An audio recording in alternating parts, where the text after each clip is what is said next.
इस वीडियो में हम लोग pronoun in relation to subject verb agreement के बारे में जानेंगे, जो कि वेरियस कॉम्पिटिटिव एग्जामिनेशन के लिए बहुत ही इम्पोर्टेंट है।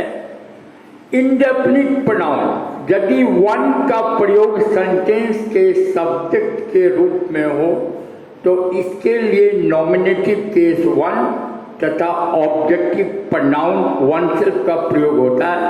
जैसे one should do one's duty oneself, one should keep one's promise. Possessive pronoun rule one, जब दो सब्जेक्ट्स को as well as with, along with, together with and not in addition to, but besides, except, rather than, accompanied by, like, unlike, no, less than, nothing but से जोड़ा जाए तो positive case first subject के अनुसार होगा। Example, Rita as well as her friends has done her work. My friend Reena along with her sister is doing her job at Delhi। Rule two, जब दो subjects को आइदर और, neither, not, not only, but also, none but से जोड़ा जाए तो positive case nearest subject के अनुसार होगा।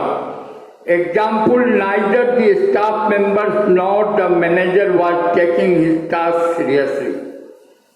रूल थ्री, जब each, every, neither, either, any one का प्रयोग सब्जेक्ट के रूप में हो तो positive case third person singular के अनुसार होना चाहिए। एग्जाम्पल में, neither of the two brothers has plot their luggage. Each one of us is doing our duty properly. Rule four, यदि कलेक्टिव नाउन जैसे ज्यूरी, आर्मी, प्लेट, क्रू का प्रयोग sentence के सब्जेक्ट के रूप में हो तथा इसमें समूह का बोध हो तो इसके लिए सिंगुलर प्रोनाउन तथा एडजेक्टिव जैसे इट, इटसेल्फ, इट्स का प्रयोग जरूरत के अनुसार होता है। The jury has given it's verdict. Rule 5, यदि कलेक्टिव नाउन का प्रयोग सेंटेंस के सब्जेक्ट के रूप में हो तथा इससे सेपरेट इंडिविजुअल्स, अलग अलग व्यक्तियों या सदस्यों का बोध हो तो इसे प्लूरल माना जाता है तथा इसके लिए plural pronoun oblique plural adjective they, them, their, theirs, themselves का प्रयोग होता है। जैसे the team are divided in their opinion.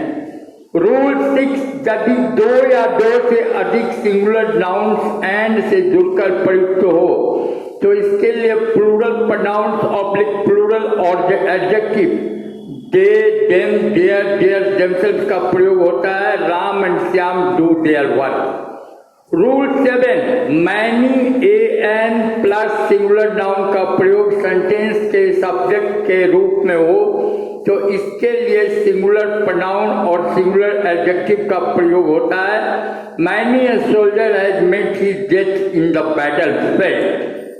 Rule 8, यदि दो या दो से अधिक सिंगुलर नाउन एंड से जुड़े हों तथा प्रत्येक सिंगुलर नाउन के पहले ईच या एवरी का प्रयोग हुआ हो तो सेंटेंस में सिंगुलर प्रोनाउन, सिंगुलर एडजेक्टिव एवं सिंगुलर वर्ब का प्रयोग होता है, ना कि प्लूरल प्रोनाउन एवं प्लूरल एडजेक्टिव का। Every soldier and every seller was in his place. Rule 9, यदि दो सिंगुलर नाउन्स एंड से जुड़े हों तथा प्रत्येक सिंगुलर नाउन के पहले आर्टिकल का प्रयोग हो तो इससे दो विभिन्न व्यक्तियों या वस्तुओं का बोध होता है तथा इसके लिए plural pronouns oblique adjective they, them, their, their, themselves का प्रयोग जरूरत के मुताबिक होता है। The secretary and the treasurer did not do their work themselves. Rule 10, यदि दो सिंगुलर नाउन्स एंड से जुड़े हो तथा सिर्फ पहले सिंगुलर नाउन के पूर्व आर्टिकल का प्रयोग हुआ हो तो इससे एक ही व्यक्ति या वस्तु का बोध होता है तथा इसके लिए singular pronoun oblique plural singular adjective he him himself का प्रयोग व्यक्ति के लिए तथा इटसेल्फ का प्रयोग वस्तु के लिए होता है, ना कि they them their theirs themself etcetera का प्रयोग होता है। The secretary and treasurer is negligent of his duty. Distributive pronoun rule 1 each of either of neither of के बाद प्लूरल नाउन का या प्लूरल प्रोनाउन का प्रयोग होता है। Each of the boys has a notebook. Rule 2 each of oblique either of oblique neither of के बाद प्रयुक्त प्लूरल नाउन के पहले डी का प्रयोग होता है।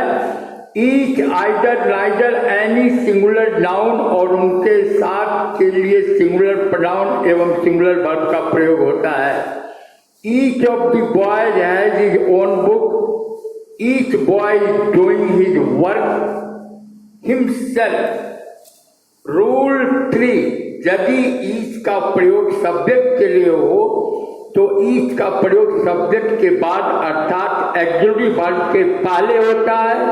We each have advised him to give up smoking. Rule 4 both का प्रयोग दो व्यक्तियों या वस्तुओं के लिए होता है। Both of the two students are guilty. याद रहे बोथ का प्रयोग निगेटिव सेंटेंस में नहीं होता है। Neither of them is going. तो इस प्रकार आपका यह वीडियो आपकी सेवा में समर्पित है। कृपया इसे सुनने के बाद आप इसे सब्सक्राइब करने की कोशिश करेंगे। धन्यवाद।